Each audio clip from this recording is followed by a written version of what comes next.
Hello বন্ধুরা, কেমন আছেন আপনারা? আজকের এই ভিডিওতে আপনাদের সবাইকে স্বাগত জানাচ্ছি। আজকে আমরা এমন কিছু কার্যকর টেকনিক নিয়ে আলোচনা করব যার মাধ্যমে আপনি 90 ডিগ্রি, 45 ডিগ্রি এবং 180 ডিগ্রি অ্যাঙ্গেলে নিখুঁতভাবে শুট করতে পারবেন। আপনি যদি এই ভিডিওতে দেখানো পয়েন্টগুলো মেনে চলেন তবে আপনার 90% পর্যন্ত টার্গেট একদম সঠিক জায়গায় নিশানা করবে। আমার আগের হিন্দি ভিডিওটিতে আপনারা অনেকেই অনেক সাপোর্ট করেছেন, যার জন্য আপনাদের অনেক ধন্যবাদ। তবে অনেকেই বাংলাদেশ থেকেও দেখেন, আর যেহেতু সেখানে অনেকেই হিন্দি বুঝতে পারেন না, তাই তাদের জন্যই আজ এই বিশেষ বাংলা ভিডিওটি নিয়ে এলাম। আজকের এই ভিডিওটি দেখার পর আপনার হয়তো দ্বিতীয় কোনো ভিডিও দেখার প্রয়োজন হবে না, কারণ আমি আজকে ছোট থেকে বড় নতুনদের যত রকমের সমস্যা হতে পারে তার সবটাই তুলে ধরবো এবং সাথে সাথে সেগুলো সমাধানও দিয়ে দেব। এই ব্যাপারে একটা সতর্কবার্তা দিতে চাই, 12 বছরের নিচের বাচ্চারা যেন ঘরের ভিতরে এগুলো একা একা ট্রাই না করে। তাছাড়া যারা মাছ ধরা বা স্লিংশট চালানো শিখতে চান তারা আমার চ্যানেলটি সাবস্ক্রাইব করতে পারেন, কারণ আমি এসব বিষয়ে নিয়মিত সম্পূর্ণ গাইড দিয়ে থাকি। তো চলুন বেশি সময় নষ্ট না করে ভিডিওটা শুরু করা যাক। বন্ধুরা, একজন নতুন বিগিনারের জন্য এটা অতি গুরুত্বপূর্ণ কথা। আমি যেগুলো এইমিং পয়েন্ট আপনাদের দেখাই দিলাম, এই পয়েন্টগুলো যদি আপনারা বাড়িতে প্র্যাকটিস করেন তাহলে অবশ্যই 95% এবং 90% সঠিক হবে। সঠিক নিশানা লাগানোর জন্য প্রফেশনাল স্লিংশটের প্রয়োজন হয় না, আপনি যেটা আছে সেটা দিয়েই লাগাইতে পারেন। কিন্তু প্রফেশনাল স্লিংশট কিনলে আপনার এটা অভ্যাস হয়ে যাবে, এইমিং করতে সুবিধা হবে। আরও আপনি প্রফেশনাল স্লিংশট কিনলে এটা অনেক দিন টিকে এবং এটা অতি সহজে প্র্যাকটিস করা যায়। প্রথমেই আসি প্রফেশনাল স্লিংশট নির্বাচনের কথায়। যদি আপনারা নতুন স্লিংশট কিনতে চান তবে প্রফেশনাল কোয়ালিটিটা বেছে নেবেন। মনে রাখবেন স্লিংশটটি যেন অবশ্যই 304 গ্রেডের স্টেনলেস স্টিল দিয়ে তৈরি হয়। পাশাপাশি এটাও মাথায় রাখবেন, প্রফেশনাল স্লিংশটে কোনো রেডিমেড এইমিং পয়েন্ট বা লেজার লাইট থাকে না। প্র্যাকটিস করে নিজের সুবিধা মতো এইমিং পয়েন্ট নিজেকেই তৈরি করে নিতে হয়। নিরাপত্তার বিষয় বলবো, আনব্র্যান্ডেড রাবার ব্যবহার থেকে বিরত থাকবেন। আমি ব্যক্তিগত অভিজ্ঞতায় দেখেছি যে আনব্র্যান্ডেড রাবার ছিঁড়ে চোখে আঘাত লাগতে পারে। মনে রাখবেন, মিশো, ফ্লিপকার্টের মতো প্ল্যাটফর্মে মূলত আনব্র্যান্ডেড রাবার পাওয়া যায়, এগুলো থেকে দূরে থাকবেন দয়া করে। নতুনদের জন্য 0.65 মিলিমিটার থেকে 0.62 মিলিমিটার রাবার ব্যবহার করা ভালো। সাথে এটাও মাথায় রাখবেন যে আমি আজ যে রাবারটি ব্যবহার করছি সেটি 0.70 মিলিমিটারের। এবার আসি নিশানা ঠিক করার পদ্ধতিতে। আপনারা একটি A4 সাইজের কাগজ নেবেন। কাগজটির ঠিক মাঝখানে একটি ক্রসিং বা প্লাস চিহ্ন আঁকবেন। এরপর কাগজটিকে অন্তত 15 থেকে 20 ফুট দূরে রাখবেন এবং নিশানা করার প্র্যাকটিস করবেন। যদি প্রথমবারেই নিশানা লেগে যায় তবে খুব ভালো, যদি না লাগে তবে এদিক ওদিক হতে পারে।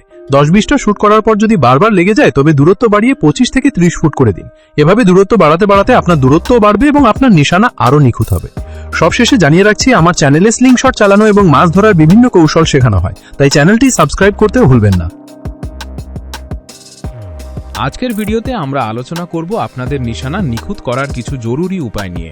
আপনারা অনেকেই আমাকে কমেন্টে বা মেসেজে জানাচ্ছেন যে নিশানা লাগাতে গিয়ে নানান সমস্যায় পড়ছেন।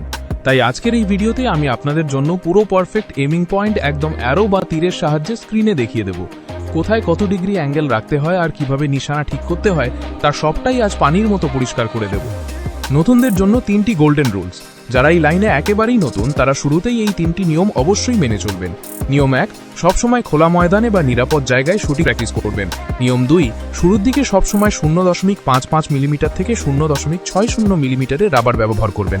নিয়ম 3, সবসময় ভালো ব্র্যান্ডেড রাবার ব্যবহার করবেন, যেমন প্রিসাইজ এবং জিজেডকে। অ্যাঙ্গেল ও নিশানার কৌশল। প্র্যাকটিসের শুরুতে আপনারা 90 ডিগ্রি অ্যাঙ্গেলে নিশানা করার চেষ্টা করবেন। এরপর নিশানা একটু রপ্ত হলে আস্তে আস্তে তা কমিয়ে 45 ডিগ্রি আর সবশেষে 180 ডিগ্রিতে নিয়ে যাবেন। অনেকেই আমাকে বলেন নিশানা লাগাতে গিয়ে নাকি কখনো কখনো গোলাটা উল্টো এসে নিজের হাতেই চোট লাগায়। বন্ধুরা, এটি মূলত আপনাদের ব্যবহৃত রাবারের সমস্যার কারণে হয়। তাই সাবধান, মিশো বা ফ্লিপকার্টের মতো অনলাইন প্ল্যাটফর্ম থেকে সস্তার চক্করে কখনোই আনব্র্যান্ডেড রাবার কিনবেন না। আমি আপনাদের পার্সোনালি সাজেস্ট করব সবসময় প্রিসাইজ বা জিজেডকে এর মতো ভালো ব্র্যান্ডেড রাবার ব্যবহার করতে। এগুলো অত্যন্ত উন্নত মানের হয় এবং সহজে ছেড়ে না। নিশানা একদম নিখুঁত এবং শটের পাওয়ার বা গতি বেশি রাখার জন্য রাবার বলের সঠিক কম্বিনেশন জানাটা খুব জরুরি। সবসময় মনে রাখবেন, 0.62 মিলিমিটার রাবার ব্যান্ডের সাথে সবসময় 6.3 মিলিমিটার স্টিল বল ব্যবহার করবেন। একইভাবে 0.55 মিলিমিটারের রাবারের সাথেও 6.3 মিলিমিটার বল ব্যবহার করবেন। এই কম্বিনেশনগুলোতে হিট একদম পারফেক্ট হয় এবং এর অ্যাকুরেসি বা নিখুঁত নিশানা অনেক বেশি। স্টিল বলগুলোর জন্য আপনাকে অনলাইনে বেশি টাকা খরচ করতে হবে না। আপনার আশপাশে যে কোনো সাইকেল রিপেয়ার বা সাইকেল ছাড়াইয়ের দোকান আছে, সেখানে গিয়ে বললেই তারা এগুলো দিয়ে দেবে। সাধারণত সাইকেলের দোকানে যেগুলো ফেলে দেওয়া বা অব্যবহৃত বল থাকে সেগুলো জমিয়ে রেখে তারা খুব কম দামেই আপনাদের দিয়ে দেবে। ওজনে কিনলে প্রতি কেজি মাত্র 40 থেকে 50 টাকার মধ্যেই আপনারা এই বলগুলো পেয়ে যাবেন। বন্ধুরা, আজকের এই ভিডিওটি আপনার কেমন লাগলো তা অবশ্যই কমেন্ট করে জানাবেন। স্লিংশট বা নিশানা নিয়ে যদি আপনাদের মনে বিন্দুমাত্র কোনো ডাউট বা সন্দেহ থাকে তবে নির্দ্বিধায় কমেন্ট বক্সে আমাকে জানান। আমি আপনাদের পুরো সম্পূর্ণ গাইডলাইন দিয়ে সাহায্য করব।